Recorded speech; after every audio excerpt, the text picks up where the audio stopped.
Now, in this warm place, there is a being with really, really, really big ears and a really, really, really long nose. Does anyone have a guess about what this animal might be? It might be an elephant. Oh, that's right. Now, there's an ancient story that can be found in the texts of many different religious traditions, but we think was first written down in a Buddhist text called The Elephant and the Three Blind Men. I see some nods. Some of us are familiar with this story. In this story, the three blind men come across an elephant, and it's only by each of them sensing, feeling, hearing, and smelling that they are able to figure out what it is they are standing in front of. And so I'm going to ask us to be those people, travel back to a real beginner's mind, even though I already gave you the end of the story, and imagine that you have come across an elephant and you can't see it. You can only sense it in the other ways. Now, I'm going to invite our alcove folks on this side, and then our choir and side folks over here. I want you to focus on imagining what the side of the elephant might be like.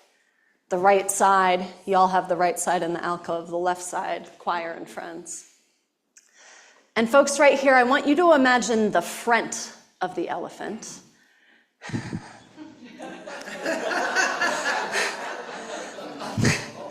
Folks here, you all have the back of the elephant. Okay. So take a moment and imagine this side of the elephant and what you're coming across.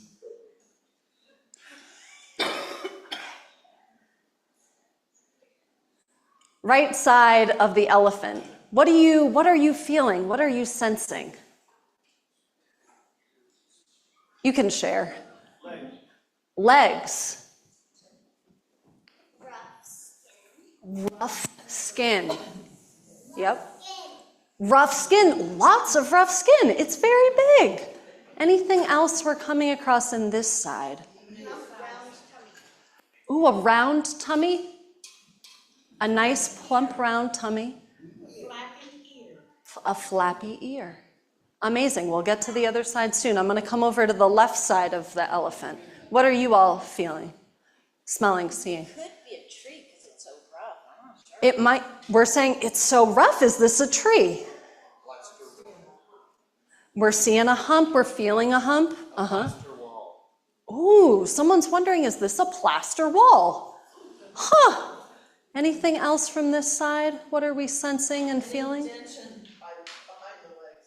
An indention behind the legs. What we're assuming are legs, yeah. Feels like a tree trunk. Feels like a tree trunk. Okay, this is excellent. So we're having some guesses now about what it is we're interacting. So let's fill in the picture. Front of the elephant. Folks right in here and in the back, you kind of know where to plop yourselves into. What are you all sensing? A squishy tube. Yes. That was what? Okay, and we were sensing a lot of squishy tubes. I'll get to the back in a minute. We're still on the front.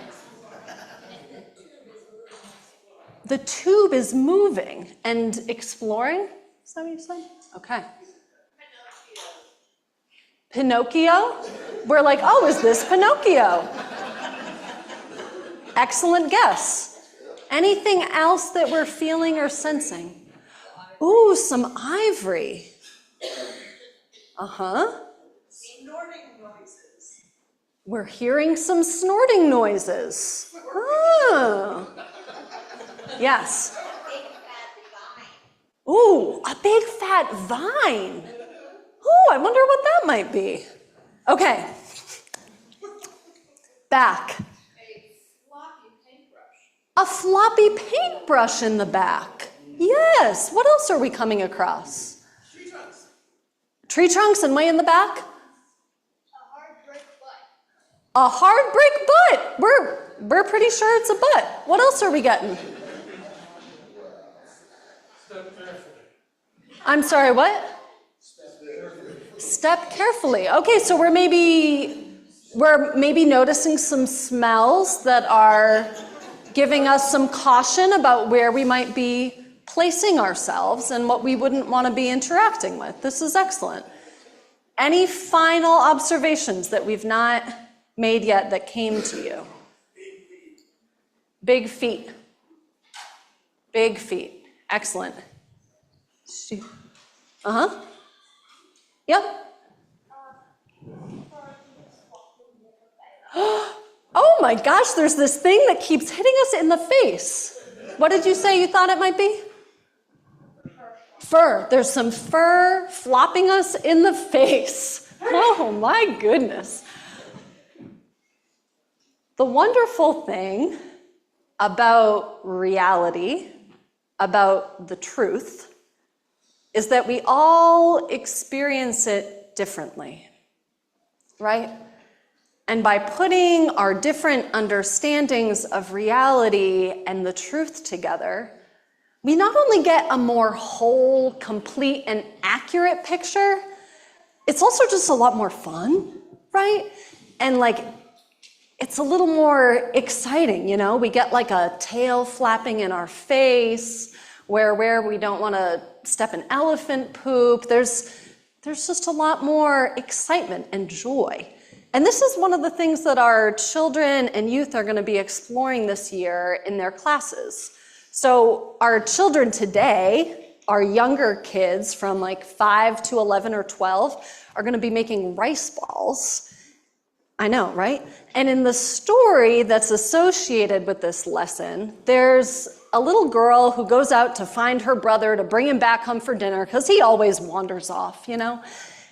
And when she's going to each house to try and find her brother, she finds a different rice meal is being cooked at all these different houses, and everyone has some different country of origin or ethnicity, and she has rice with turmeric and rice with some red sauce, rice with beans and spices, all sorts of different rice dishes that she encounters.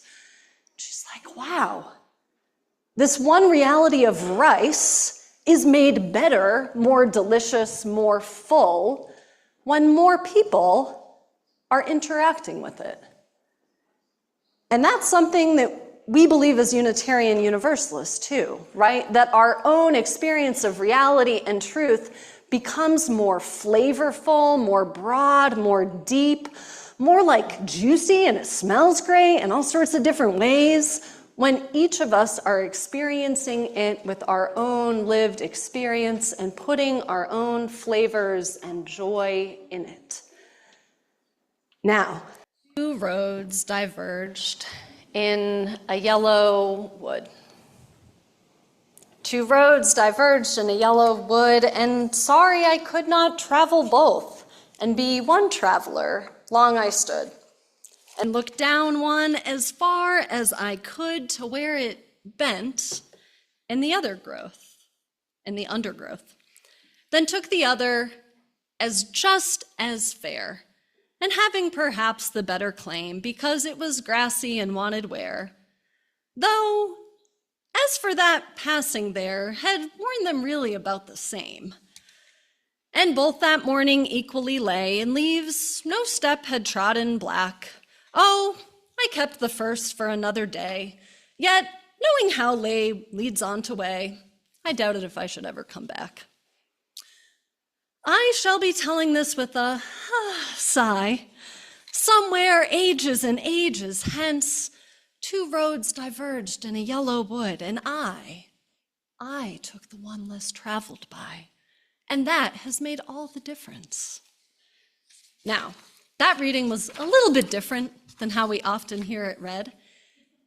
And it was not until our music director, Mignon Dobbins, told me this year that what Robert Frost really meant by this poem was really the whole beginning. The roads were actually pretty much the same. But somewhere, ages and ages hence, when I'm older, I'll like say with a sigh that like, yes, that one decision I made to take that road, it made all the difference. But he was being pretty darn sarcastic here, Robert Frost. As a northerner, I can translate this very well for you, the sarcasm. He was like, the roads were pretty much the same.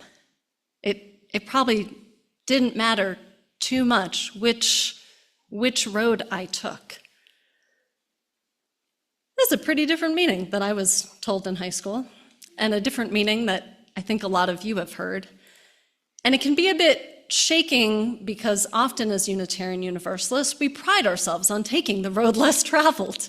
You know, we're kind of the odd folks sometimes. And the powerful, beautiful message in this is a truth that it matters less which path we take, but a lot more about what we do along that path, how we move along that path. We can choose how to be and what to do when we are traveling on the path that we are on. And the truth is, some of us might have had points in our lives where we had clear decisions of different paths we could take down. And some of us maybe feel that we've been tunneled down this one path our whole lives, and we would have loved to be able to press a little like, eject, move to the other path button. But that button does not always exist, right? The power of this message is that what matters is how we move. What matters is what we do with this path that we are on. Now, I often refer to Parker Palmer, who's a Quaker teacher and facilitator, and one of the powerful lessons that he taught us is that our vocation, our calling, is less about what we do and more about how we are. More about being and less about doing. Our vocation is how we interact with our life, with the people around us, with the events that might come our way, and those that we are able to shape. One thing we believe as Unitarian Universalists is that our lives are deeper and broader when we live them with others, and when we live them with others who are different than us, right? By hearing the stories of others like our children are doing, hearing the stories of all the different ways to cook rice, and experiencing our own faith tradition deeply and that of others, we have a more broad and beautiful view of our world and of reality. We believe that we can learn from the paths of others, and we believe that that broadens and deepens our own path. I almost imagine a path that can get so broad that it encompasses others, and so deep that it is channeling into the center of our world. A reality that gets more clear the more we open ourselves to more truths. An understanding that perhaps we can get closer to what is real by listening more deeply to others, by broadening and deepening our path that takes us to the core, which is also the whole thing, right? The core, which also encompasses everything, imagining a path into the center of a planet that brings us to encompass its whole. We believe that in many truths, there is a deeper truth. And we as Unitarian Universalists have some particular claims within that. Some of you who have been around for a minute have been hearing for maybe decades that a common understanding of Unitarianism was, way back in the day when Unitarians and Universalists were specifically Christian, were that Unitarians believe that God is one, and Universalists believe that all were to be saved. And some of what we spend time wondering today is, what does that mean for us? And for us today and in this context, it can mean that when we are one, all are saved. When we are one, all are saved. And this when we are one is done by truly understanding all of the flavors of rice, in our metaphor, thanks to our children, all of the diversity of belief and experience and life that we have here, not by muting it. When we can truly see and understand and celebrate who we each are and who we are together, we come closer to that truth that we are one, because as we see the differences in someone else, we see too the uniqueness of ourself, right? As we get to know others, we understand that we are all kindred, that we are all one family. And when we believe that we are all one, we humans and animals and being and universe, then we are moved to save one another. All are saved because we do the saving of ourselves, of one another, and of our world, through our belief that our love can move us into this place. And so I leave us to wonder, what is love for you now? And what can love be for you? May we be the ones to love the hell right out of this world, to help us all become one so that we might all be saved. Amen. May it be so, and may we make it so.